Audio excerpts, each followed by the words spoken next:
What up, guys? Paradox back with more tech support.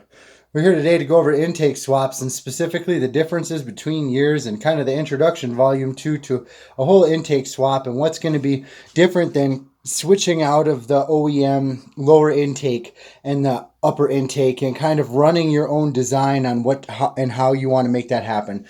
So first off, we're going to kind of start with original designs. So when the 3.8 came out in, the second generation, so technically the single port had 94. And later they had the original 5.0 intake design where they just had the one set of intake runners with the fingers going down into the single port. So it would be the equivalent of, like that, except for it had the intake coming in from this way from the throttle into the one bank down into the ports would be the single port design. So when they went from single port to split port, they did the same thing, except for what they did is ran the split ports. And instead of having one throttle bring it in down to the bank and into the cylinder ports, they split it at the front. And they were able to do that on the Mustang by placing the throttle placement at the back. So it would make it out of the hood and kind of go over to this edge of the car. And it would have to do, the 45 or the 45 out of the fender well all the way up to here and do the 90-degree in at the back like the Mustang. So that's the OEM Mustang. With the reason why it was to that design is because the hood is shorter area than the F-150 or the intake. So the Mustang intake was made restricted to fit underneath the hood.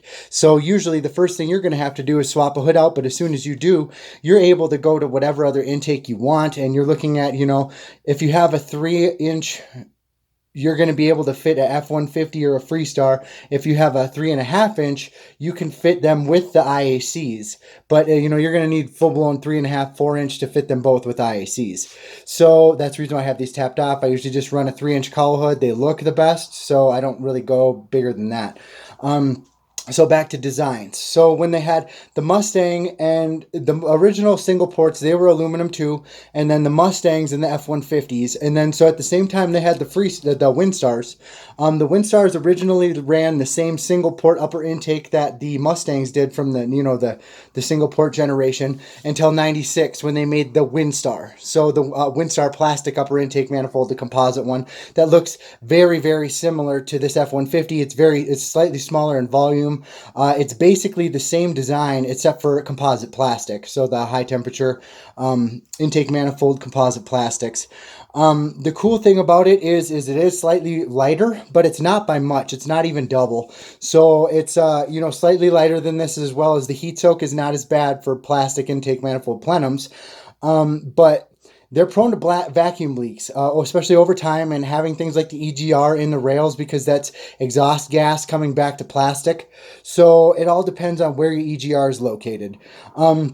When they came through the years, so it's going to have the F-150 came out with this aluminum intake plenum as well, which has the dual runner banks where it splits at the front, the same as the 5.0 design, or the Coyote design is what they call the Windstar aluminum F-150 intakes for the 3.8 Essex. But when you switch from the throttle in the side and in the back, having to do that U-turn down into the banks, up into the front, you have such less restriction in your flow of air to your car. So when you switch to these intake manifold plenums, there is differences. It's never just a plug and play thing. You do have to swap things in and out to make sure that it's going to fit in your Mustang. But the main thing that you got to do, I just tell somebody, grab the whole setup of what you're doing. So if you're going to do a Windstar intake, get, the Windstar coolant stuff, get the Windstar vacuum lines, get the Windstar EGR, get the Windstar throttle cable, get it all in one, because if you get some of this and some of that or pick and choose as you go, you're going to have to go get the stuff again. So it just kind of comes down to what setup you're going to run. And if you have the whole accessories for the engine, you're just going to basically be able to, not to say plug and play, put them right on, but with grinder nibs and a little fill and tap here, plug and play. So there is slight manifold fabrication doing any kind of manifold swapping. It's not just with this car, so you're going to have something on every kind of car you swap stuff out. So back to the years. When we are in the Mustang aluminum Windstar composite, the Mustang composite F-150 aluminum. So then they go to the Windstars in 2001, change design. And what happens is that, so on the Mustang, there's only the one here, and there isn't this second overflow valve. And what happens is directly in front of, if I could barrel you down this,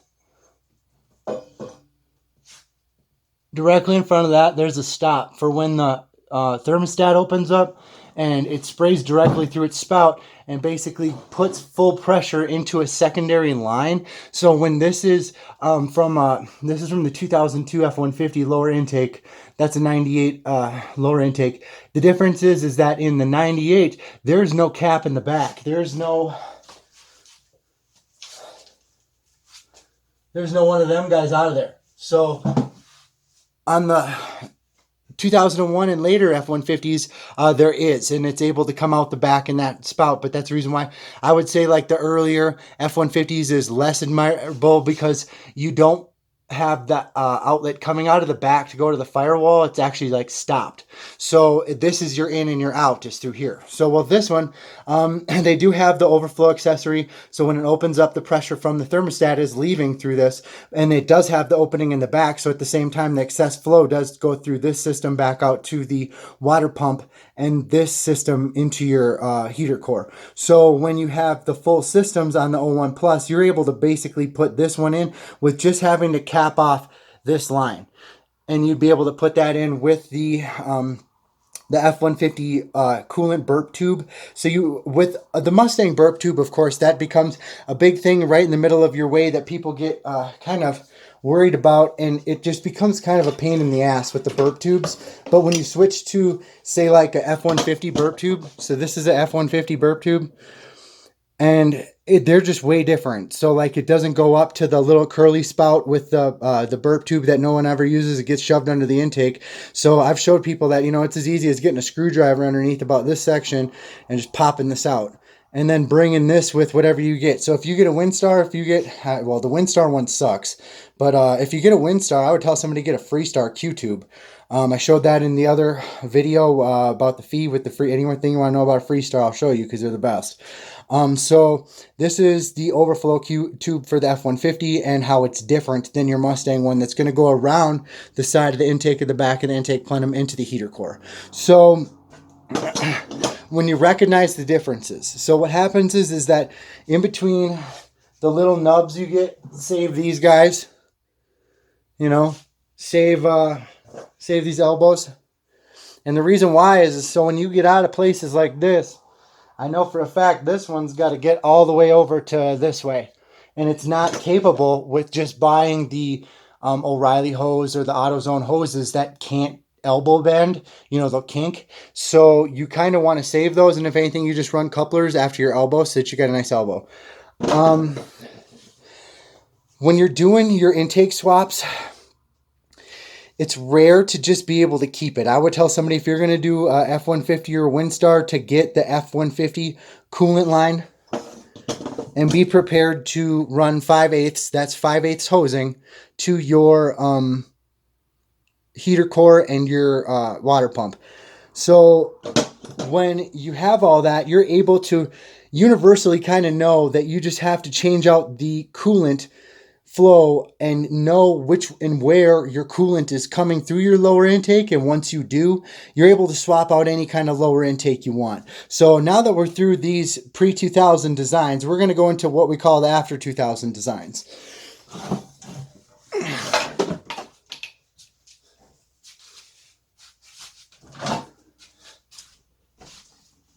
This is a clamshell intake. So this is from a 2002 F-150. They are better than the aluminum ones in some ways, worse in some ways. They don't have the heat soak, but they can't keep the boost. So what happens is you do have severe vacuum leaks through this, like I've explained in my other video, the trapezoidal IAC, and why it doesn't work so well compared to, you know, the circle tappable ones. These things are just super chintzy compared to what you can tap in there. So when you're looking at these intakes, the main fall with them is the vacuum. So like I have all the bolts taken out of this all the way around. This is the inside of a clamshell. So what you're going to have going on is directly on the inside of this, you have where the throttle air is coming in. So right there, the throttle air comes in to an open volume. And when it does, it's able to, as the cylinder pulls the air, go down this, so it goes out into the volume, gets pulled down into the runner, and the runner goes down into the cylinder. So basically it goes in, gets pulled into the volume, goes down the cylinder, and that's how they're getting the horsepower, is it's basically able to freely get the air it wants. So with these post-2000 designs, the 2001 Windstar is very similar to this, except for it has a different lower intake that I call the deck system, where they're different, and I'll show you that in a second. So with the clamshell system, the reason why it's so weak is when you really kind of look at it, other than the IC on the top that you're going to have the issue, this is all one gasket all the way around it. And when you add boost to that, there's really not much going to save that. That's hardly going to hold 10 PSI. You know, so if you're only looking for a Pro Charger or something, you might still have leaks. You might not. So that's, and same with, so when you have to service this as well, this lower plate comes off, and that's another gasket. So when you have that, that's just kind of excessive. You know what I mean? For what you could have less of. So this is the F-150 intake clamshell, 2001 plus. The Windstar 2001 Plus technically performs the best. It's the same as this, except for even less volume in this air, and it's only able to go down a straight runner, just like the LSS Fast upper intake Plenum. And it's basically designed after the LSX Plenum. So the thing is that it is what I would consider better than this because of how this has to split down these intake Plenum runners into the ports. So the big difference is when it's able to pull and push from this, the IMRC, or the intake manifold runner control, it runs within these ports. And when you see them in there, that little flap right there, they're not so good on those with boost. Like when it tries to push down that plenum runner and push against that, it's not able to. So it's just kind of, when it has a short runner and a long runner and one is closed, it's freely able to correctly pull the air down the cylinder to the correct placement, you know. And with a naturally aspirated application, these work great. Somebody, if you're going to run the naturally aspirated, if you're running nitrous, run a Freestar or the fast intake, you know, the 01 Plus. They're very nice. So now that we're kind of through these old ones in the designs of the cooling, the intake manifold runner control, and how it's in a single port right now. And that's the reason why when you're trying to force air in with forced induction, you're having intake manifold plenum runner problems. It's so that, like, it's trying to shove air down a canal that's closed. So that's the reason why they're also having issues here with boost. But so you've basically seen the main issues with this. That's as much as I can think of until, so we're going to step on. So when I'm talking about the fast intake and I'm talking about the Freestar intake and why they're so much fucking better is because of when you look at the smaller runner ports, and you can port these and you can't port this, but you can port the F-150.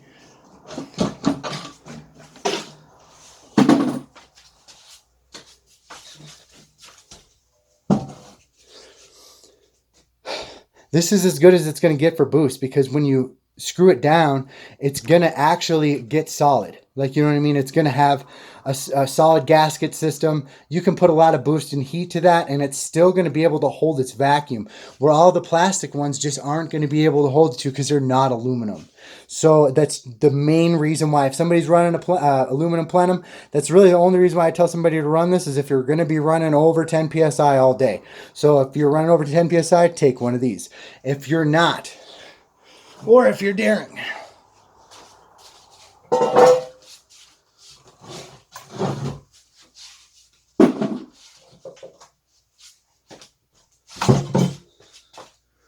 this is a Freestar system. So with the Freestar, when I've been telling people that it outperforms and it's just a totally different system, and nobody believes me, I tell them that the ports are totally different. So when they're having intake manifold runner control valve or runner control problems, and it's trying to force the air open, it's not able to. With these ones, it actually has a split in the system where the main air goes down the big main port. The excess air is what goes down the secondary port.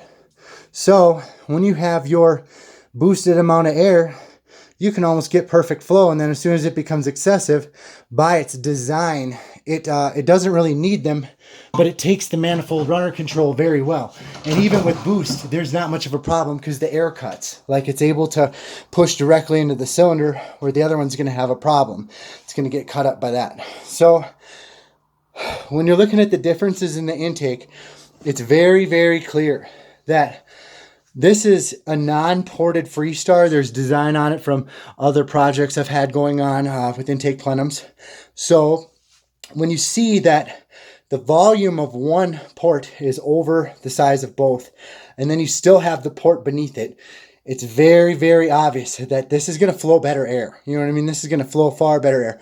And that's when you're thinking about the different Coyote design U-shape intakes, and then you'd have the composite intakes. And then with this one, so it's going to have a composite intake, but at the same time, it doesn't cut the air. When you have the Freestar,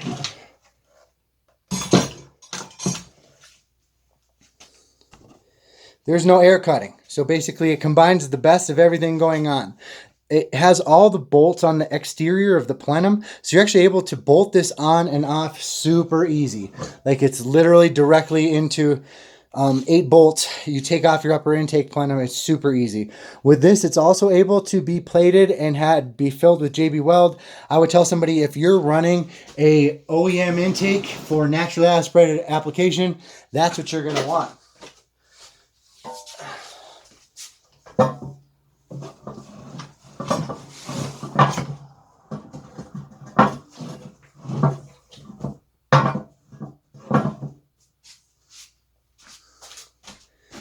So when you recognize by design how the U is unable to have direct port airflow, it has to go in and split, where the Freestar comes directly in the center and is pulled out into 2 separate banks originally, again, like the 5.0 early 94s. So it just goes in, gets pulled out into its 2 separate banks, and then it goes down into extremely large unrestricted runners. So when you see that the design is just totally different and made to flow more air, like it's just made to flow way more air this way. So it's going to have the 3-cylinder bank from the original Coyote design on each side, coming from the center, pulling it into a volume. So it's basically combining the 2001 fast intake, lower intake. It's combining the composite and getting no heat soak. It's super simple to take on and off. It's very responsive. And out of anything I've driven, I would say this one, it just takes off and goes the best. It's going to get the best airflow for naturally aspirated situations. So with the upper intake, and the reason why this is a big difference in between the fast intake, the 2001 one, and this is that on the lower intake, there's no EGR ports on this. It's built into the upper intake.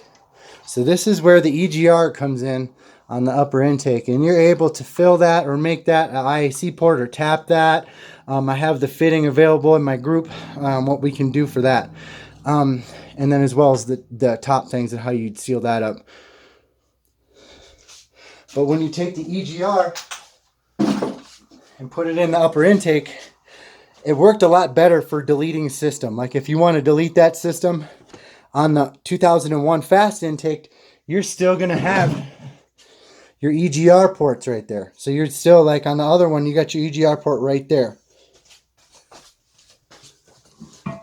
Like that. So when you see that there's sheen and they're just able to be ported and made real nice and smooth. This is by far the best lower intake, which is the last part of the cannon to put the air and fuel into your cylinders. So I would say out of everything you're running, if you're going to run your own custom EGR and stuff, maybe go with the fast intake. The lower intakes for the Freestar, quite superior to the lower intakes of the F-150 Mustang series. These intakes were only made from 2004 to 2007, so it would actually be the newest years that Ford put a design off the assembly lot for the Essex. So this design came out almost 20 years after the original 5.0 upper intake Plenum design, where this is what they're finding worked the absolute best in a V6 all the way until the death of the Essex engine. I want to thank you guys so much for stopping in today and taking some knowledge off on the intakes. I'm glad I could answer anything I can for you guys. Good luck with the intake Plenum swaps, and now you know it. Thanks for the paradox.